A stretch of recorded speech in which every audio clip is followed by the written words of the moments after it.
Welcome back, everybody, to the Cool Stuff Games Maitland's January Premier Challenge here in Maitland, Florida. My name is Joe Carlino. I'm joined once again by my co-host, Landon Story. Landon, after 6 rounds of Swiss, we've got our top 8. Yeah, this is what every player here wanted to get to, of course, besides going all the way to the end. Of course. But the top 8, they're the ones who get CP, and that's everyone else gets nothing. So they're walking out of here with something. You know? It's a whole mindset of thanks for playing, but you're not going home empty-handed. What do we got for him, Johnny? Well, I'll tell you what we got. Joe. We've got championship points. These amazing championship points are good for any chance at participating in the 2024 Pokemon World Championships. But now, let's look at our bracket over here, Landon. And honestly, these 8 players are incredible, and we've seen almost every one of these players on stream during this Premier Challenge. Well, I've only seen a few because I've only been on for a little bit. But, you know, Brady Smith at the top, no one's surprised that Brady Smith made it in, you know. How many times has he won a regional? I think it's close to. It's 2 or 3 times, I believe. I was gonna say close to Wolf, but then that's going, way Wolf too. is like 8. Yeah, I'm not sure. Something like that. And then we also see Riley Wilcox and Josh Flazar. Josh has that incredible triple Paradox Beast team, and Riley is just as amazing with his team as well. Then we have a face from our MSS back in October, I believe it was Janice Lee. Don't remember what placement she got, but I believe she made top cut.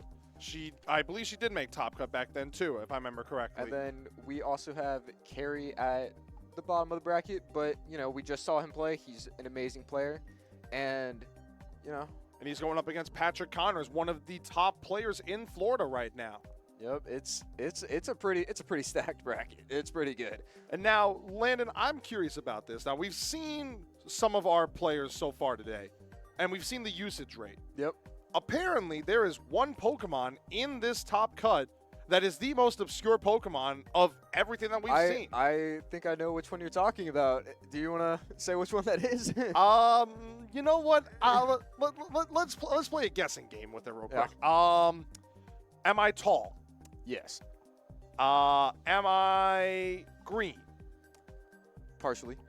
Okay. Am I grass? Yeah. Am I with feet? You have feet, yeah.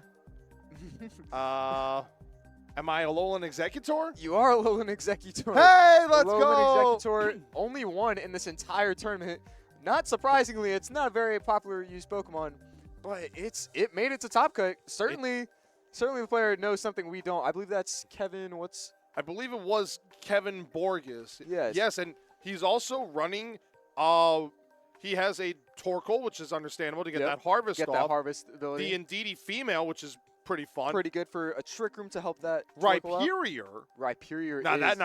That's an interesting one. And just as unique as Executor Alolan Rhyperior is Hitmontop. Hitmontop has a eject button on it. Look at that. Yeah. It's got wide guard, close combat, fake out, bullet punch. But now we see our 2 players that are going to be casted on stream today. We have Carrie and we have Patrick Connors. And so we just saw Carrie last round.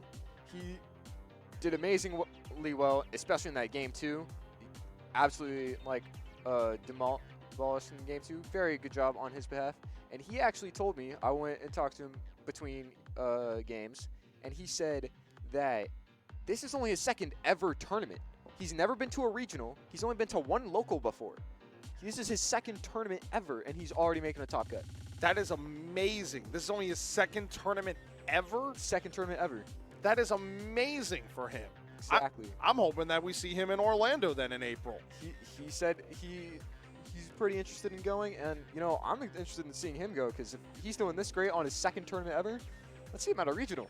Yeah, let's see him at a regional. But meanwhile, we bring up Patrick Connors, ladies and gentlemen. Patrick Connors is, like I said, he is one of the more premier players in Florida in the last couple of years. As you see, he went 5-1 in Swiss, and he was top 64 at the Orlando Regionals, which was the longest regionals ever. Yep. Like I said, never doing 10 Swiss rounds day 1 again, because that is awful.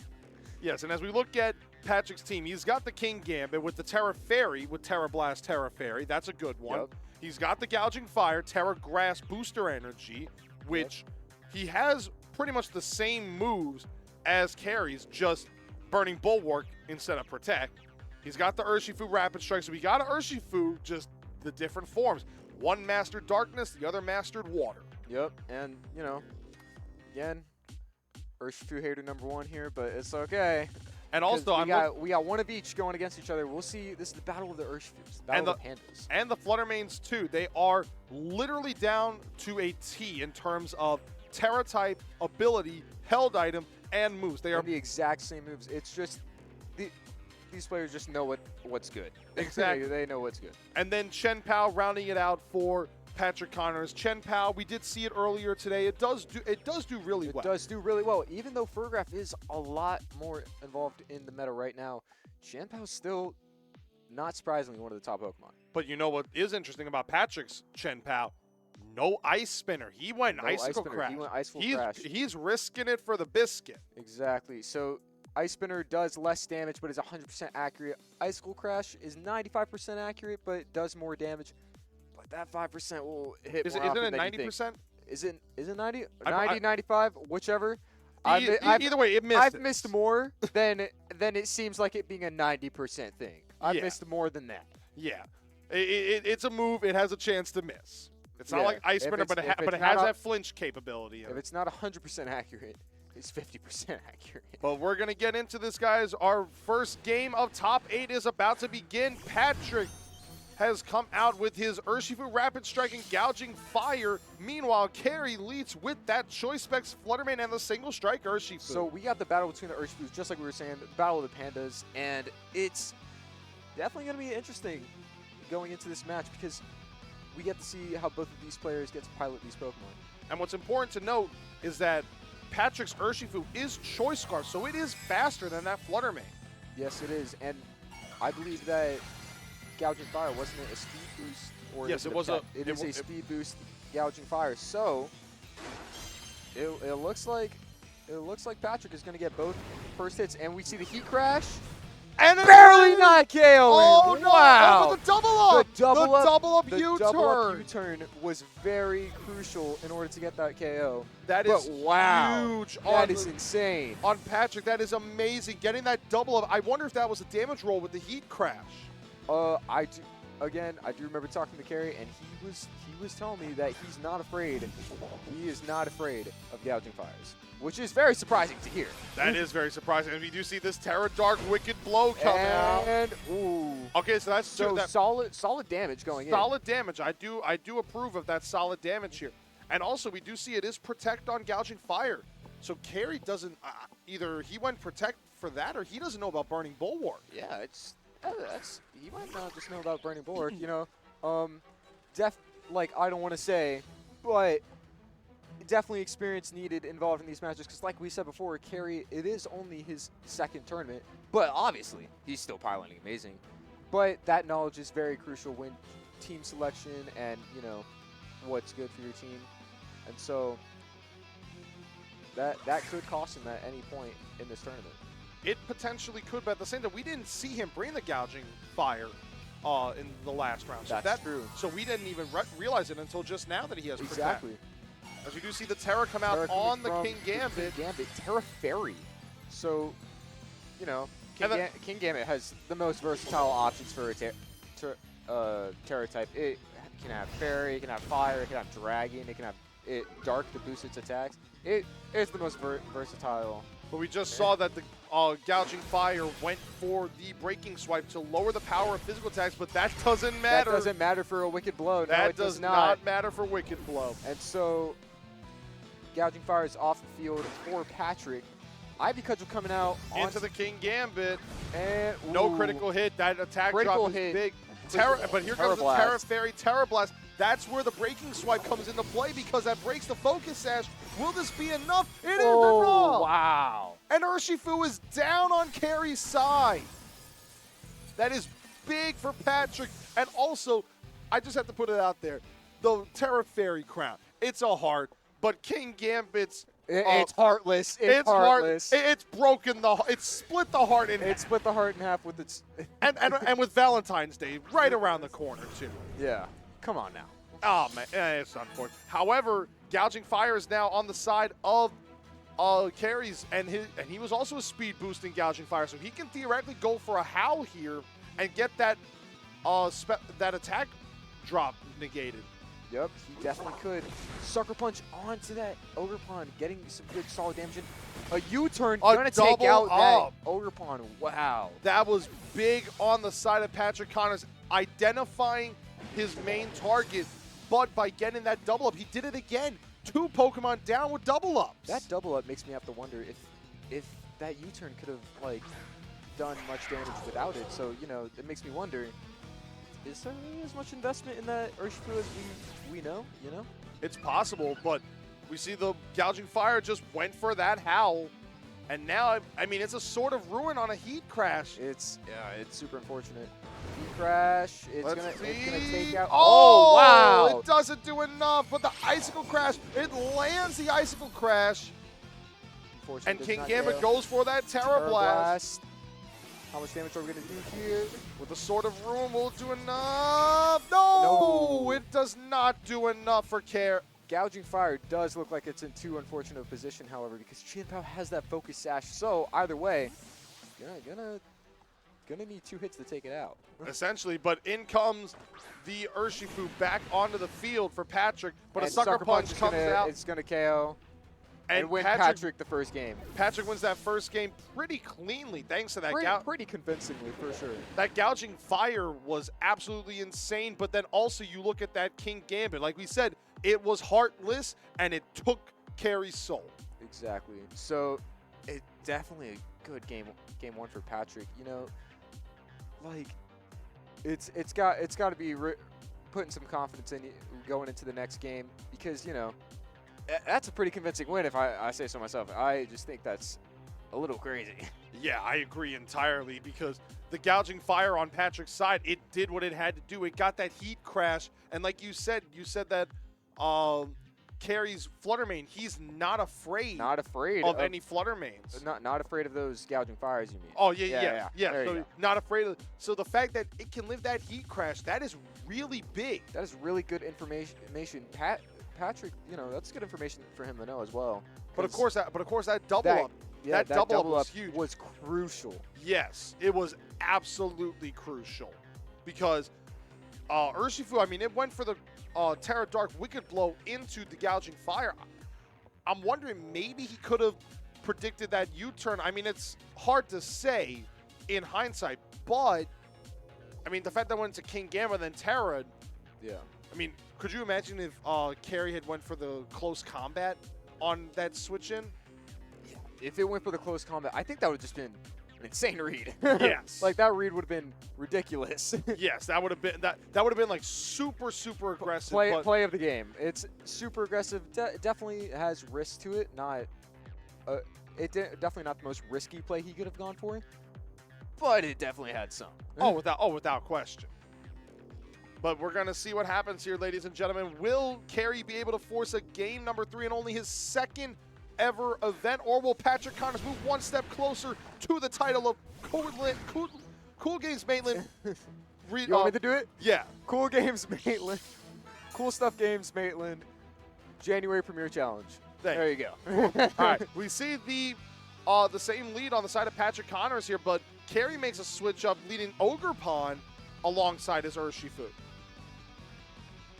Definitely an interesting call. We see a Terra come out on the side of Carey, and it is the Ogerpon. It is getting that Terrestrial boost. It is losing the Water Absorb for the Embody aspect to get that special defense boost. Yeah, I imagine it's because also it wants that to be neutral against that U-turn and possibly resistant against that Heat Crash. Potentially, but we see Patrick just goes for the breaking swipe right there, which is important because it just broke the It focus just broke sash. that Focus Sash. Oh, in a close combat! All the way to Wow! the Urshifu, another That is double an up. insane And Patrick double up. once again takes down a Pokemon on the first turn. Patrick came here to play. And we see the Ivy Cudgel Ivy come Cudgel out coming out onto who? onto the Onto the Gouging Fire.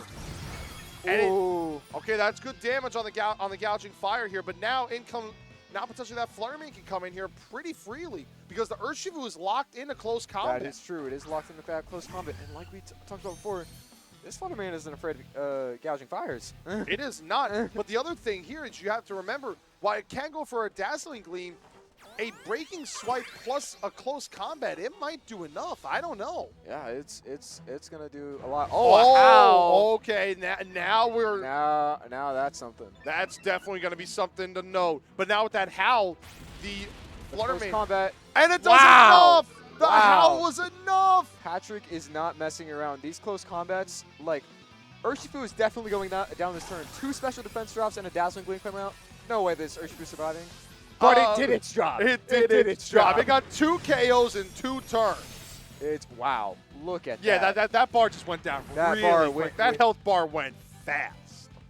But now with it being at +1 on that gouging fire here, as we see Chen Pao come out, now we've got a choice to make here on the side of Carry. I'm anticipating possibly a Terra Ghost Burning Bulwark to just negate Fake Out completely. You could do that in this situation. You very could do that. Yep. Oh.